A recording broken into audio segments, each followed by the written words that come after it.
मैं इस्लामुद्दीन खान और आप देख रहे हैं प्रहार टाइम्स।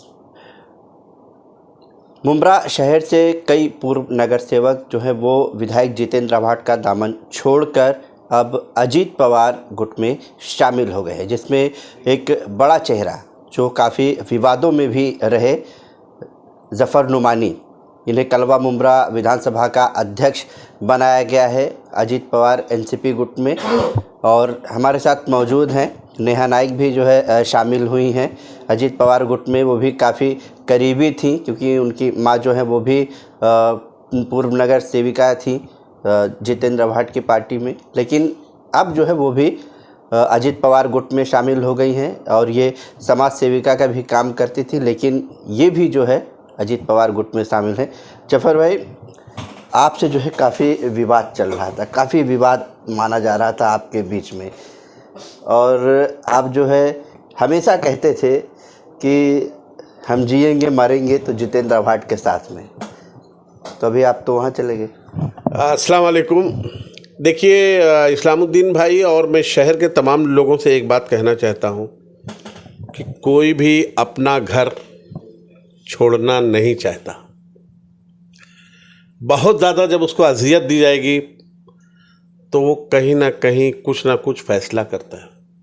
मैं कभी ज़िंदगी में नहीं चाह रहा था कि मैं अपने लोगों को छोड़ के जाऊं, मेरा कभी वसूल नहीं था। मुझे इस बात का बहुत गम है कि मेरे अजीज दोस्त, बड़े भाई, मेरे सरपरस्त जनाब शमीम खान साहब, जिनकी क़यादत में मैं समाजवादी छोड़ करके राष्ट्रवादी पार्टी में आया था बगैर मफाद के। मैंने सिर्फ दोस्ती के नाते समाजवादी छोड़ दिया था। मैं समाजवादी पार्टी का कैडर हूँ। भाई साहब जो मेरे गुरु हैं, जिनको मैं राजनीतिक गुरु मानता हूँ, ऐसे बहुत सारे लोग हैं जिनसे मेरा मतलब फैमिली रिश्ता रहा है और रहेगा इंशाअल्लाह, क्योंकि मैं एक ऐसा आदमी हूँ कि मैं पॉलिटिक्स को रिश्ते से बहुत दूर रखता हूँ। मैं कभी नहीं छोड़ना चाह रहा था। तो फिर क्या ऐसा वजह हुआ कि आप छोड़ दिए?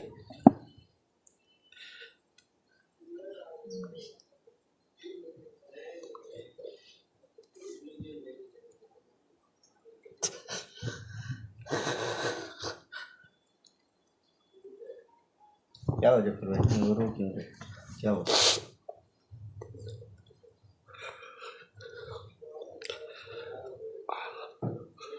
मुझे ऐसा लगता है कि मेरे साथ इंसाफ नहीं हो रहा था। मैं पूरी ताकत के साथ पार्टी में काम करता था। मेरी ऑफिस सुबह 11 बजे खुलती थी, रात को 12 बजे बंद होती है। 2.5 साल हो गए हमारे नगर सेवक पद को ख़त्म होकर के, फिर भी हम उसी तरीके से काम करते रहे। लेकिन बार बार टोचन करना, बार बार तकलीफ़ देना, बार बार कोई ना कोई हमारे खिलाफ गलत स्टेटमेंट देना, कब तक बर्दाश्त करता हूँ? क्या करूँ बताइए। मैंने पार्टी के मेरे जिम्मेदारों से बहुत बात करने की कोशिश की। मैं अल्लाह की कसम घर नहीं छोड़ना चाह रहा था, लेकिन जिस तरीके का रिस्पांस, जिस तरीके का जवाब मुझे मिलना चाहिए था वो नहीं मिला। बहुत तकलीफ़ों के साथ मैंने वक्त गुजारा है 2.5 साल का। बहुत गम है मुझे। मेरा भाई, मेरे रिश्तेदार, मेरे दोस्त अहबाब मुझसे बिछड़ रहे। बहुत गम है मुझे इस बात का, खासकर मेरे शमीम भाई से। शमीम भाई, उनका जो भी रहा हो मैं नहीं जानता, लेकिन उनसे मेरा फैमिली रिश्ता है। शानू पठान से, जब शानू पठान पॉलिटिक्स में नहीं थे, जब से मेरा उनका फैमिली रिश्ता है शानू भाई से। लोग आज उनके साथ जुड़े होंगे। भाई साहब से मेरे एक ज़माने के रिश्ते हैं जनता दल से, ये लोग मुझसे छूट रहे। परिवार बिखरने नहीं देना चाह रहा था मैं, लेकिन जो घर का जिम्मेदार होता है उसका फ़र्ज़ बनता है कि अगर 2 बच्चे आपस में लड़ रहे हैं तो दोनों को बिठा करके समझाएं और उनसे सरों पर दोनों के हाथ रख के बराबर का इंसाफ करें। नहीं हुआ, क्या करता फिर? कहीं ना कहीं तो जाना ही है। और मैं समाजवादी पार्टी से मैं बार बार बोलता हूँ कि मैं समाजवादी पार्टी छोड़ करके जब आया था तो मैं घड़ी के सिंबल पर आया था। मैं आज भी घड़ी में हूँ। लोग छोड़ के चले गए, पोस्ट खाली है, मैं नहीं लेता तो कोई दूसरा पोस्ट ले लेता और लेगा ही। मुझे काम करना है। 2.5 साल से मेरे पास कोई बजट नहीं है 1 रुपए का। मैं क्या करूं? कैसे ऑफिस चलाऊं? दिन रात सुबह शाम लोग गरीब गुरबा बेचारे एक वो उम्मीद लेकर के आते हैं कि फीस का पैसा मिल जाए, मुझे किताब कॉपी का पैसा मिल जाए। कहाँ से लाऊं? कहाँ से चोरी करूं? या तो फिर मैं वो ऐसे ही सबका लूट घसूट करूं और ला करके लोगों को दूं, और ये मुझसे नहीं होगा। बहुत मजबूरी में मैंने ये फैसला लिया है और अब मैं चला गया हूँ। तो इंशाअल्लाह मेरे रिश्ते जिस तरीके से शमीम भाई साहब, शानू भाई, गुड्डू खालू मेरा बहुत हमदर्द आदमी है, गुड्डू खालू, आदिल खान आदमी समाजवादी पार्टी के, पप्पू एहतशाम खान ऐसे, और नदीम भाई वगैरह से मेरे बहुत अच्छे रिश्ते हैं। मैं आज भी उनसे रिश्ता निभाऊंगा उसी तरीके से। मैंने पार्टी के नजीब भाई को, आनंद परांजपे साहब को साफ कह दिया है कि जिस तरीके से मेरे यहाँ ये बंदिश थी कि फ़लाने के साथ खाना नहीं खाना, फ़लाने से सलाम नहीं करना, फ़लाने से मिलना नहीं, ये पाबंदी जिस दिन मुझे मेरे पर यहाँ आयद हुई उस दिन मैं खुदा हाफिज़ कहने में मुझे टाइम नहीं लगेगा। और ये अल्फाज मैंने उनसे साफ लफ्ज़ों में कह दिया है। मैं पार्टी के सिंबल पर हूँ, विचारधारा अलग हो सकती है लेकिन रिश्ता मेरा ख़त्म नहीं हो सकता। अभी क्या रणनीति आपने बनाई, किस तरह से आगे काम करेंगे? क्योंकि अभी विधानसभा इलेक्शन है, तो उसके बाद हो सके जो है नगर सेवकों का इलेक्शन हो, तो अभी आपने तो पार्टी भी जो है बदल दी है। ऐसा कहा जा रहा था कि आपको टिकट नहीं मिलेगा, यहाँ के विधायक जो है टिकट नहीं देंगे, लेकिन आप खुद अब जो है कलवा मुमरा विधानसभा अध्यक्ष बन गए। आप खुद टिकट बांटेंगे। देखिए, ये अल्लाह की मर्ज़ी है। जब आप किसी पर बहुत ज़्यादा तंज करेंगे तो अल्लाह ताला उसके असबाब पैदा कर देता। हो सकता है अल्लाह की तरफ से फ़ैसला हो। और मेरी कोशिश क्या है, मैं एक छोटा सा अदना सा इंसान हूँ, अल्लाह की मखलूक हूँ। मैं कोशिश करूँगा कि जो जिम्मेदारी मुझ पर आयद की गई है मैं उसको बखूबी निभाऊँ और वो काम करूँ जिससे मेरे शहर का फ़ायदा हो। हमने बहुत सारी, कल मैंने लेटर भी दिया है अजीत दादा पवार को कि जिस तरीके से कोल्हापुर में जिस तरीके का हादसा हुआ, जिस तरीके से अक्सर हाजी मलंग दरगाह पर अक्सर मामला चलते हैं, महाराष्ट्र के जो भी और भी धार्मिक स्थल हैं जिसको बार बार टारगेट किया जाता है, ये नफ़रत की राजनीति को ख़त्म करना चाहिए। एक लेटर मैंने वो दिया है। दूसरा लेटर मैंने टोरेंट के ख़िलाफ़ बहुत सख्त अल्फाज में उसमें लिखा है। बहुत सारी मांगनी है, जैसे उसमें सबसे बड़ी मांगनी है कि महाराष्ट्र में 200 बिजली यूनिट फ्री की जाए। अदर स्टेट में चल रही है और लोग कर रहे हैं। और जितने धार्मिक स्थल हैं महाराष्ट्र के, चाहे वो किसी भी समाज के, उनको बिजली फ्री की जाए। पीडी का बिल माफ़ किया जाए। MSCDCL का जो पुराना बिल बाकी है उस पर 100% इंटरेस्ट माफ़ किया जाए। हमारे शहर में पानी का बहुत बड़ा इशू है। मैंने कहा कि सर, पानी का इशू अगर मामला नहीं हल किया गया, 52 MLD बोला जाता है लेकिन कभी 48, कभी 49, कभी 50 MLD पानी चलता है। पानी की बहुत किल्लत हो रही है। शहर की आबादी बहुत तेज़ी से बढ़ रही है, हमने उस पर बात की है। और सबसे अहम बात, हमने उनसे ये कहा है कि आप हमारे शहर को तरक्की के लिए क्या दे सकते हैं वो दीजिए, हम उसको बखूबी निभाने की कोशिश करेंगे इंशाअल्लाह। नेहा नाइक, आप भी जो है शामिल हो गई हैं, एक कार्यकर्ता के तौर पर है, तो क्या बताएंगे? आपके ऊपर भी कुछ बंदिशें थी ऐसी? सबसे पहली बात, ये बात हकीकत है कि अगर आप एक बिल्ली भी पालो तो उससे भी आपको लगाव होता है। तो 10 साल हमने जिस पार्टी को दिया, हर किसी को छोड़ना मुनासिब नहीं था, मुश्किल था। लेकिन कभी कभी जब बात सेल्फ रिस्पेक्ट की आती है तो आगे कोई बात नहीं होती। जैसे ज़फ़र भाई ने बताया, शमीम भाई साहब के ताल्लुक़ से, शानू भाई के ताल्लुक़ से हमारे रिश्ते खैर अच्छे थे, हैं और इंशाल्लाह रहेंगे। लेकिन पाबंदियाँ, बंदिशें तो थी, ये बात हकीकत है। कितना आप किसी के ऊपर डोमिनेट करोगे, कितना आप किसी को जकड़ोगे, कितना आप बोलोगे मैं नहीं चलता ना। एक हद तक आदमी बर्दाश्त कर सकता है, आज ये उसका नतीजा है। एक आखिरी सवाल जफर भाई, रात में ही विधायक जितेंद्र रावत ने एक बाइट दिया है, उसमें कहा है उन्होंने कि जो लोग वहाँ पर गए हैं वो लोग कभी मेरे साथ थे ही नहीं, और आप कह रहे हैं कि मैंने बहुत समझाने की कोशिश की कि पूरा मसला हल हो जाए, बातें हमारी सुनी जाए। आप काफ़ी परेशान होकर दूसरे जगह गए, और वो तरफ वो कह रहे हैं कि ये लोग कभी मेरे साथ थे ही नहीं।